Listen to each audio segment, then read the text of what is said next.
I want to talk today about Kentucky and get your opinion, Lamont, or your views, because I feel like there's still some unsettled things. Now, again, we're going to be doing two things are true. Two things can be true. Okay.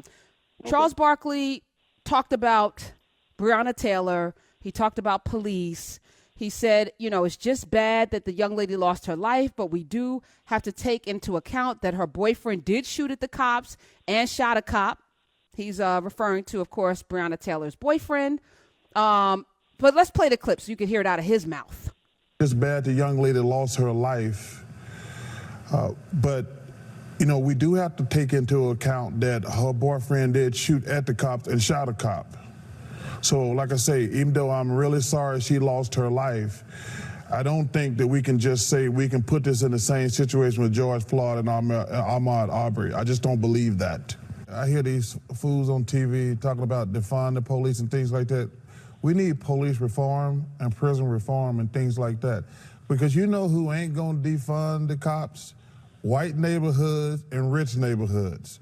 So that notion they keep saying that, I'm like, wait a minute, we just gonna leave, who are black people supposed to call? Ghostbusters? When we have crime in our neighborhoods, we need police reform. But like I say, white people, especially rich white people, they're always gonna have cops. So we need to stop that defund or abolish the cops crap. Yeah, Charles, I guess we couldn't call them Ghostbusters.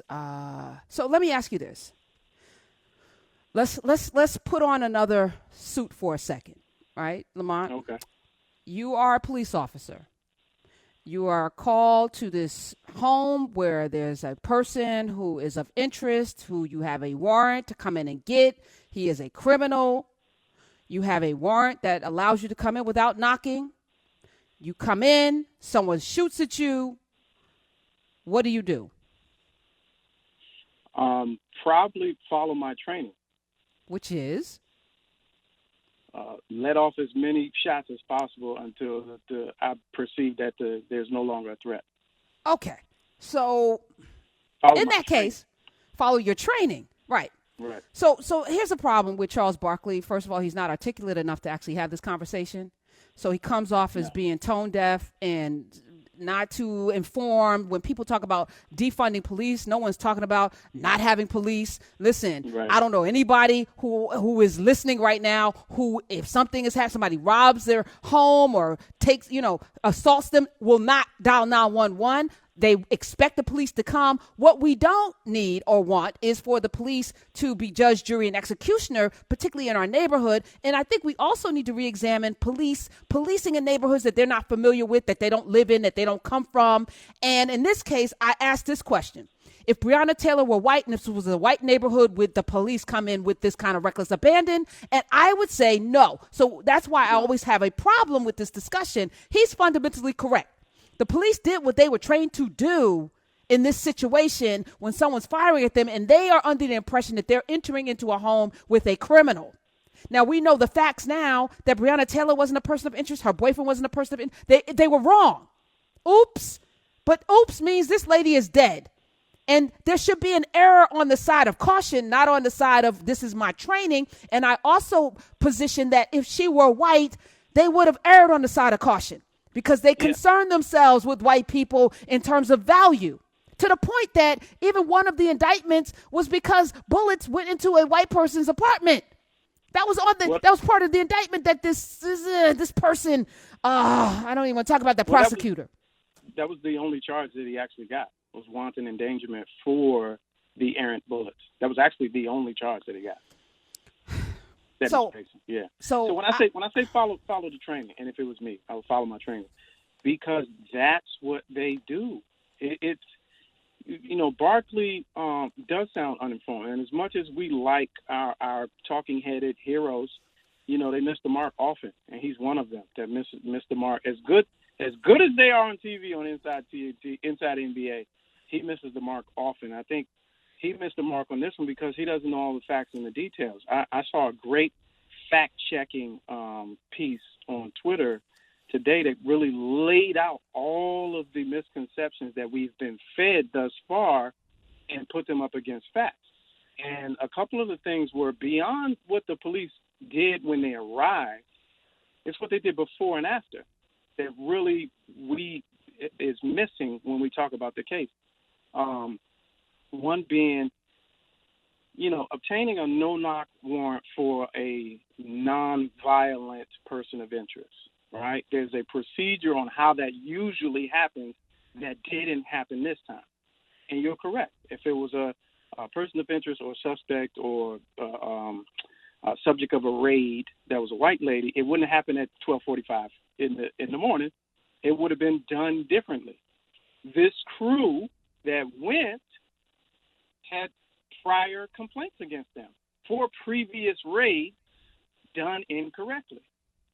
So now you have, a documented paper trail of them doing what they're trained to do. They left the scene. They called off an ambulance. It's a whole bunch of missteps that happened where a lot of other people are culpable, including the DA who authorized this type of warrant when it was not warranted. Right. So there's so many layers to it, but here's the thing. I said that a little tongue-in-cheek. If it was me and I was the police, I would follow my training. They are trained to treat. I don't care if you're listening right now. You got family that's in law enforcement. I'm gonna jump out there and say it for you so that you don't have to, okay? Because I don't care at this point. They are trained to treat Black Americans as a threat. Period. The whole bad apple, good apple shit is irrelevant. It is literally part of their training from history with the establishment of slave patrols and the Scottish cop force to now. And as a part of it's a subculture. Yeah, it's a tough job.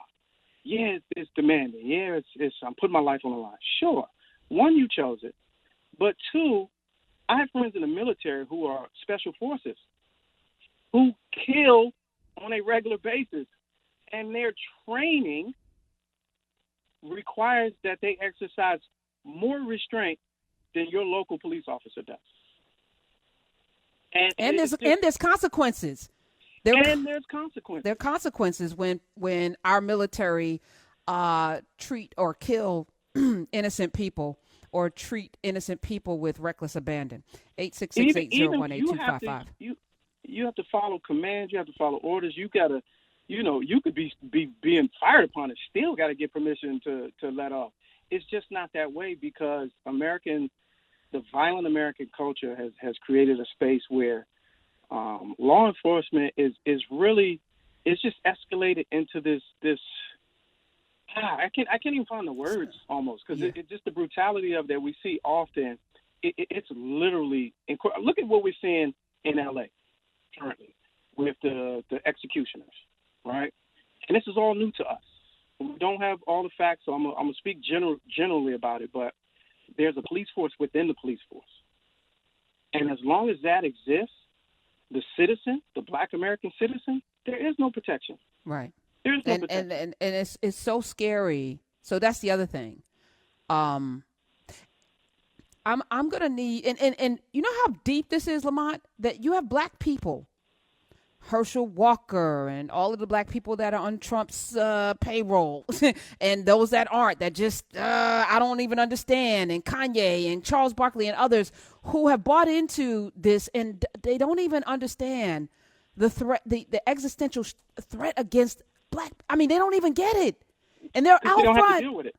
They don't have to deal with it. Yeah, until they do. Until they do. Because Stephen Jackson is personally, because George Floyd looked just like Stephen Jackson.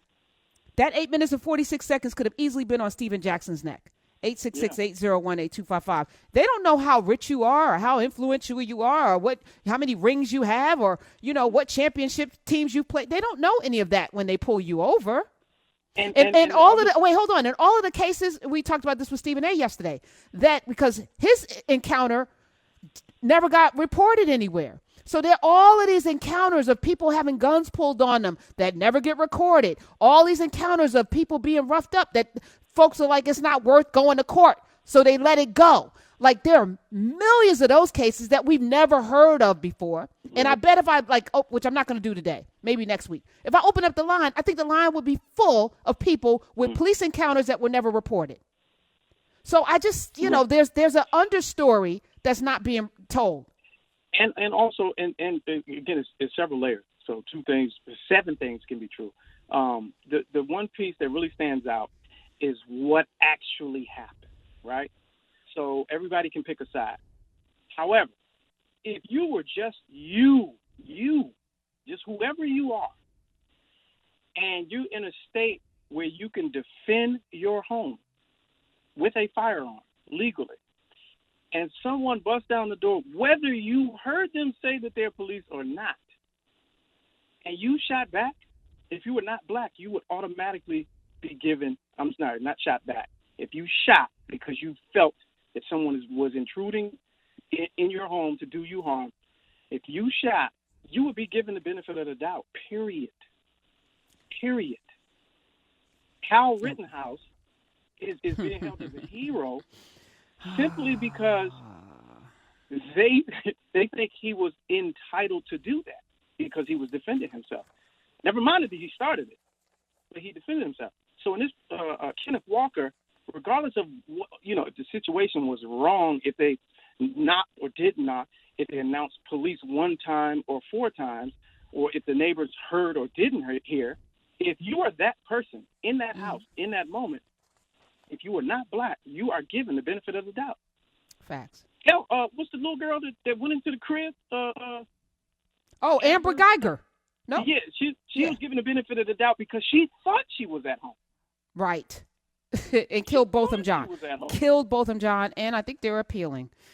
All right, so we talked about it. Also, in the same vein, Mark Jones, who I've seen on television a lot. He's an ESPN talking head. I think he covers college football game day.